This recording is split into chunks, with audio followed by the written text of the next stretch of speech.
Hello and welcome to my NXT review. Like I said, I will be back. Somehow I am doing this after NXT. I did see the show, and I am going to get this review done pretty much right now instead of waiting until tomorrow. And what do I have to say about NXT, especially competing with AEW again on TV? We do kick off the show right off the bat with a match. We kick it off with the Cruiserweight title on the line. Of course, they played the video package from last week of everything that went down, from Finn Balor showing up in NXT, back up in NXT, returning, and Tommaso Ciampa. But we would kick off the show with the Cruiserweight title on the line, which they said it was the NXT Cruiserweight Championship on the line, which I don't know. I have a lot to say about that in a second when they cut the NXT Cruiserweight Championship, because I don't know if the cruiserweights are on NXT, because I think 205 is still going. I don't know if 205 was even last week on last Friday at SmackDown, because I don't think they wanted it anyways, just because they had all that stuff loaded up. Now I know they'll be back up to their regularly scheduled programming them next week, but I'm going to I got a lot to say about that, because I don't know if the cruiserweights are really blended in NXT. I don't know if they're gonna move them all down there. I still think they're gonna have 205, but I don't know if I would. I don't know, man. Something about it, like, okay, you're calling it the NXT Cruiserweight title because it doesn't really fit it. It just, you've been had this belt for a while now, and now you just kind of just moving it to the show. I think, in a way, maybe for these type of matches, especially for a title match. But I know they still got 205 going on, and I'll get to that in a second. But as for the match with Drew Gulak and Rush, it was a really good match to open the show. Very good match, I should say, with both of these guys. Pretty much, action right off the bat. Gulak trying to go for a shotgun drop kick, but Rush came back with a Spanish fly, then hitting a suicide dive to the outside of the ring and a moonsault. Just already going on him all over the place, taking him out. Gulak, of course, going for submission holds, trying manipulation, as they say. Try to go for the rings of Saturn. A lot of submission based from Drew Gulak out there. Of course, one thing I noticed about both of AEW and NXT, and this goes for Raw and SmackDown too. A lot of times, this whole little picture by commercial. Oh shit! I almost fucking fell. This commercial fell from my chair and dropped the remote. But yeah, I know they do these commercials and everything. I know SmackDown did that before. Listen, I know they play the match during the commercial so everybody can see, but honestly, it's like once they do that picture-in-picture thing, I just kind of stop paying attention, because it's like it's no sound and the commercial's bigger than the other screen.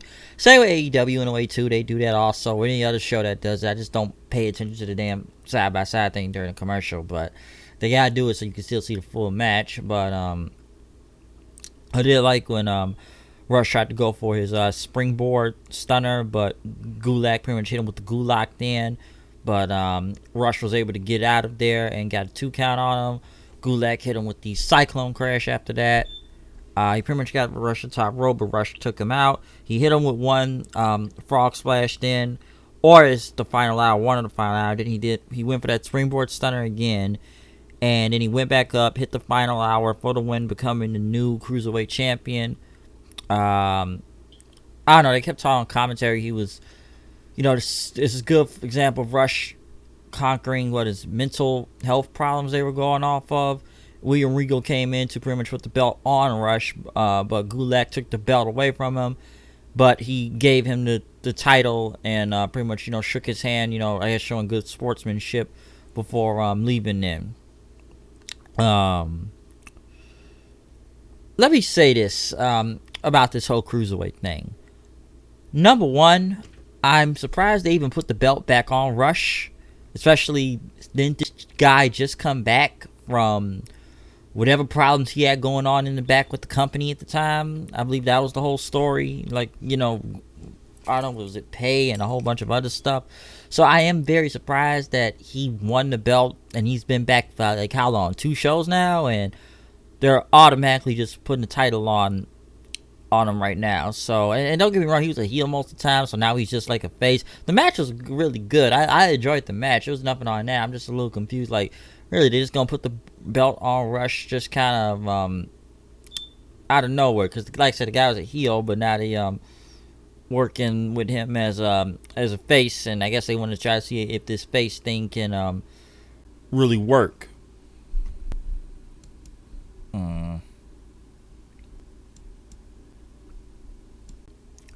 But yeah, that's kind of my thing on it. But like I said, I am surprised they put the belt on Rush that fast. But I don't know what's gonna happen with these cruiserweights. If they moved them to NXT and merged it, that's honestly the best.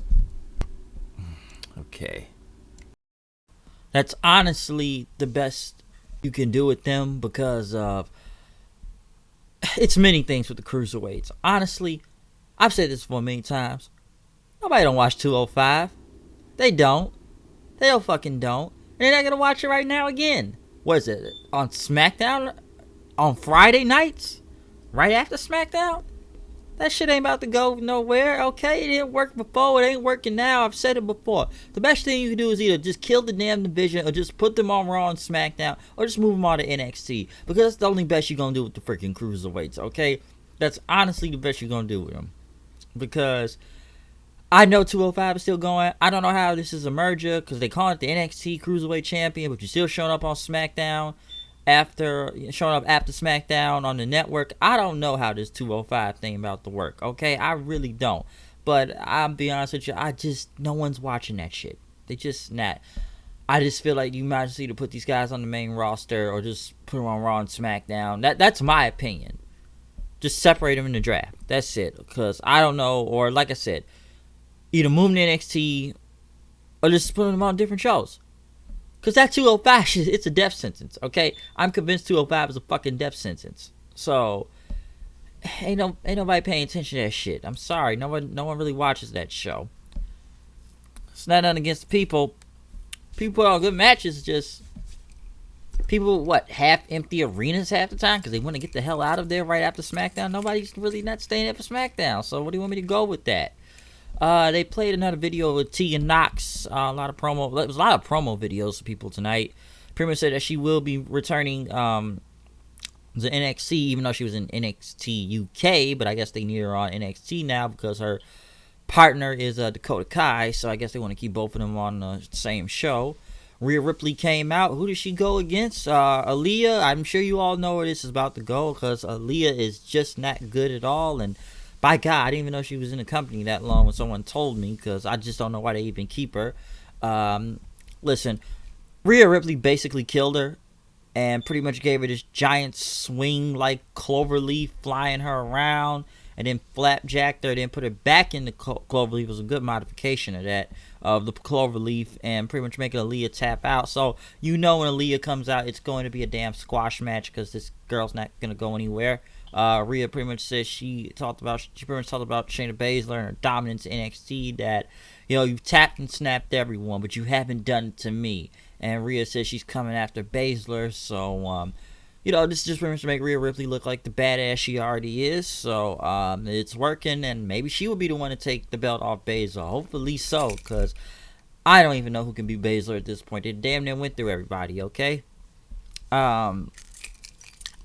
They did this construction, video jacket. I'm thinking it's supposed to be a new team coming out. Just like construction thing happening.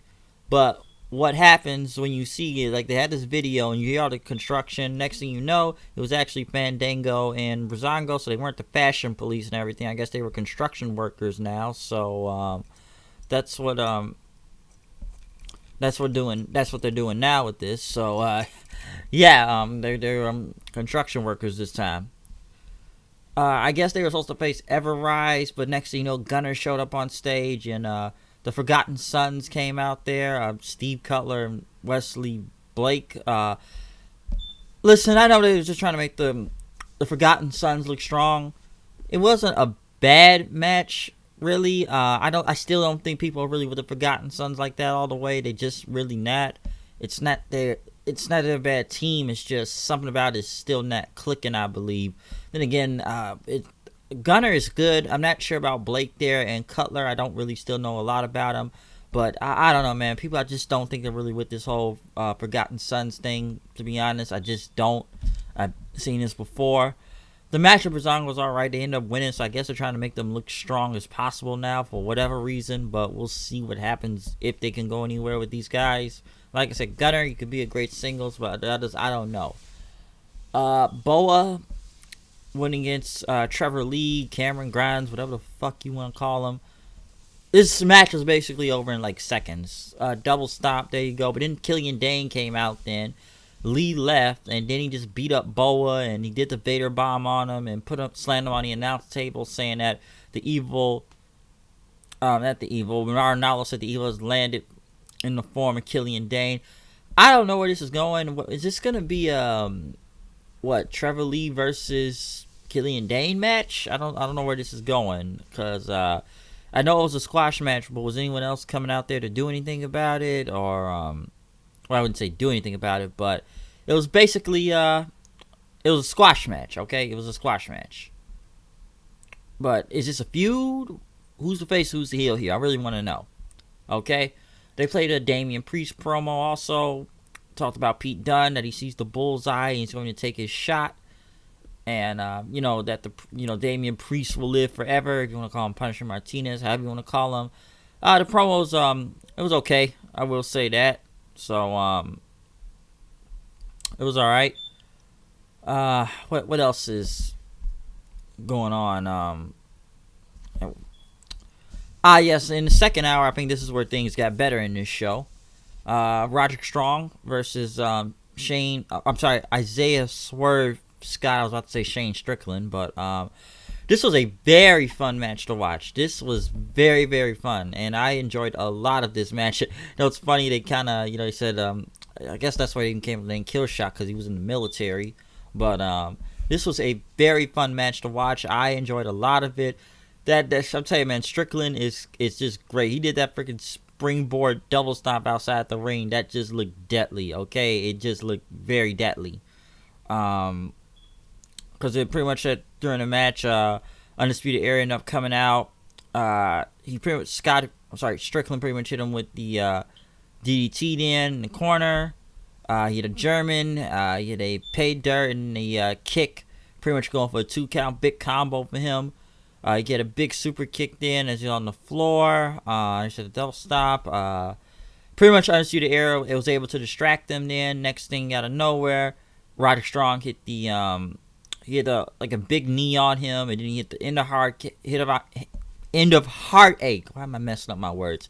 He hit him with the end of heartache, and then a stronghold for the win. So very good match between Strong and Strickland out there. That was very enjoyable. But as all the Undisputed Era was in the ring celebrating, next thing you know, Adam Cole got on the microphone and said, hey, listen, Isaiah Swerve Scott, he's good, but he's not as good as Strong. And they can't no one can measure up to the Undisputed Era.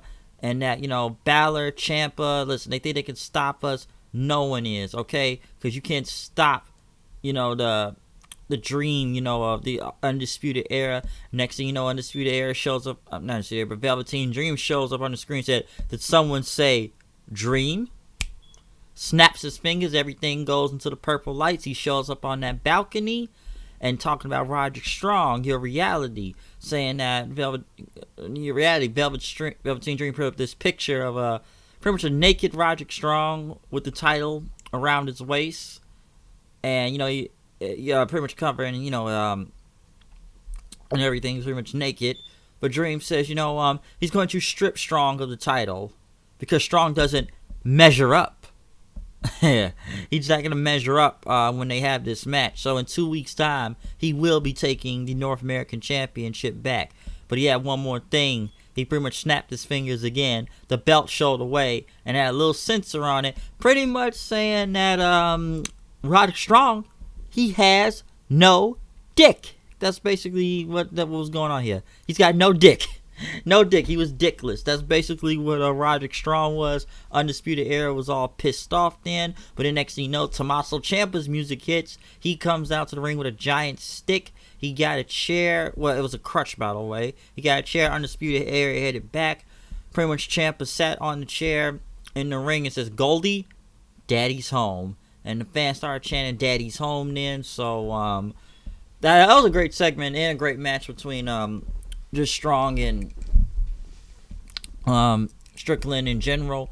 But, pretty much Dream in this promo I thought was very enjoyable, and the whole Dickless thing was funny. But then pretty much transitions into Tommaso Ciampa. Since Undisputed Era is holding all the gold right now, they got targets on their backs and anyone that's coming for them. For the tag team, I don't know right now. But all I can tell you right now is that Dream's going for that North American Championship, and Tommaso Ciampa wants his NXT title back. So, that was great. But they then pretty much went to Captain Kelly, who tried to get an interview with Ciampa. Garza Jr. there, he tried to pretty much hit on her. Pretty much says, Kelly should just try to get away. She asked Strong, what were you thinking? Garza Jr. pretty much got in the way then. He started speaking Spanish, and then Ciampa just knocked him out. Captain Kelly says, what did he say? And Ciampa said, I have no idea. And walked off pretty much after that. Dakota Kai went against Bianca Belair. Very good match between both of these two. That wasn't very enjoyable. I just thought they were going to Dakota Kai win since she just came back and they're trying to rack up wins for her. But Belair ended up hitting the win. Was it that burning? I forget what the finisher was called, but was it that set out burning hammer for the win then? So this was like a very fun match for both of these two.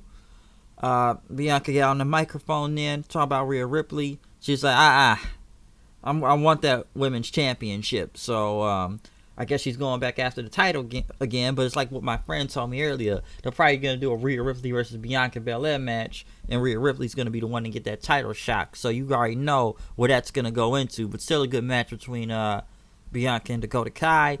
They also played another promo video for next week's show. Because they've been hyping the rubber match between Keith Lee and Donovan Dijak, and they did another Pete Dunne promo. Pretty much how he was the champion for over almost 2 years. So they've been doing a lot of video packages tonight to get some of these matches over for next week, like Pete Dunne and Damian Priest, or Keith Lee and Donovan Dijak. So a lot of promo videos played. But in the main event, it was Kushida versus Walter. This was in my opinion, pretty much the best match of the night. And personally, in my opinion, I think this was better than Tyler Bate and Walter than at the UK Takeover show. Maybe because it wasn't 40 fucking minutes and didn't make a lot of sense. But this was fun. This was an example of speed versus power. And it showed you, of course, Walter being the dominant one, trying to throw Kushida all over the place. But Kushida using his speed and quickness to get out of way, so Walter couldn't hit him, because even when they were on the apron and doing those chops, Kushida was able to slip out of to the ground as Walter ran into the turnbuckle, hitting a big DDT by ringside. Fans chanting NXT. That was really great, by the way. That was a very cool spot. They did get back in the ring before the 10 though. Pretty much Kushida was kicking Walter, knocking the big man down. He was still trying to go for his finisher, the hoverboard lock, but Walter still kept preventing him from it. Pretty much he put him in a sleeper then, but Kushida was able to make it to the ropes. Got a roll up on him, but Walter still kicked out and got him back into a sleeper then. Kushida pretty much turned to a cross arm breaking in, but Walter still used his weight to get Kushida off him and tried to small package his way out of there. And like I said, this was just great, man. Walter just killed damn near Kushida after time, throwing around, hit him with a German suplex. And another one for a 2 count. Pretty much the show went longer than AEW, by the way. By the way, this was an extra 10 minutes in NXT tonight, so they had 10 more minutes of time on TV. They pretty much brawl at the rope then at one point. Especially when they got to the top rope.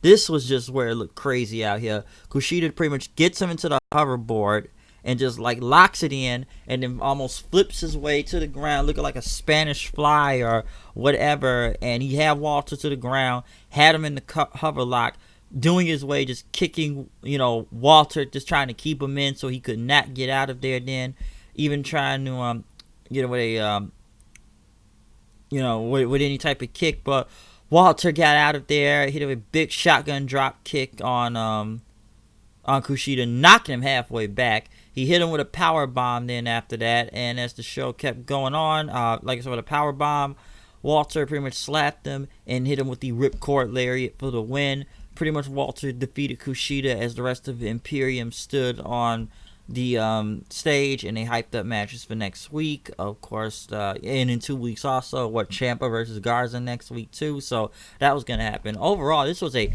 hell of a main event, by the way. Kushida Kushida and Walter, that was great. That was very enjoyable and pretty much the best match of the night, if you ask me. But this was really a very great match in general. Like I said, I still think it was better than the damn I still think it was better than freaking Walter and Bate, which I'm not hating on the match. I just think it was because of that time limit. That's just was the problem with it. But overall, Walter went in. Like I said, Kushida didn't really lose on defeat. He looked strong in defeat, so he almost had Walter several times. So like I said, it was more of a speed and power type of thing going on. But this was a great episode of NXT. Now, my friend asked me this: who do you think won this week? In a way, I almost kind of gave a point to NXT last week, and what am I going to choose this week when I'm looking at both AEW and NXT right now? NXT had a strong card tonight, man, from the main event itself, the Cruiserweight title to Strickland and Strong, as in the segments too, with Velveteen Dream and Ciampa. AEW, of course, did have the World Tag the tag tournament beginning with the Bucks and Private Party, and of course the Jericho promo in the Inner Circle. And I would say the chaotic main event in Mox versus Spears. It's a tough one, man. It's a very tough one to see who win. I may have to give AEW the win on this one. I don't know which one out of the hat who's going to be the better show, but this was still a very great show to watch. But man, like, giving a point to these things, they make it tough. I will say that, but this was a strong episode of NXT. Not like the championship thing, takeover card level, but they still put on some good shit. Don't count them out. So I don't know, man. I'm telling you, man, these shows are getting harder and harder to choose who is better. Okay, but it's competition right now. I don't know what the fuck's going on with Raw and that bullshit pay-per-view last Sunday, but they need to get their head in the game. But everybody's supposed to say wait to the draft, so we'll see what happens on SmackDown. One thing I will say before I go off this review is, I swear to God, they were promoting that press conference all night tonight as much as they could for Friday to watch it. I won't be able to watch it later because I had to do something else. But they really got to hype up this Fury and Strowman and Lesnar and Cain Velasquez and Vince and Triple H is supposed to be at the press conference. Obviously, this must be a way to get them on a Saudi Arabia show. If not, maybe they're on some other show they're doing this for. I don't know, but they've been hyping up that press conference all night to make sure you watch it on Friday, okay? So that's the case with that. Overall, a very fun episode of NXT, though. Very enjoyable, but I'm telling you, man, these choices are getting real tough to see who's the winner of these things every week. So, I know maybe I need to make a joint video or something to get this done. I may have to start doing a joint video, but like I said, I may give AEW the win. I don't know, man, but other than that, comment, subscribe, tell me what you thought about NXT. Anything else that's to do with this show? Who is the winner of the night, though, by the way? Who do you think won the shows tonight? Did you think AEW was better, or did you think NXT was better? Please tell me what you think in the comments section. But overall, other than that, though, I'm going to go from here. Comment, subscribe, follow me at Hooded Knight 890 on Twitter. Please check that out. So, other than that, I am done from this review here. Please check out these 2 reviews of AEW and NXT, or any other review that's in the past right now that we have had uploaded this week, and many more to come. But other than that, I'm out of here. I'll see you guys later. Peace out.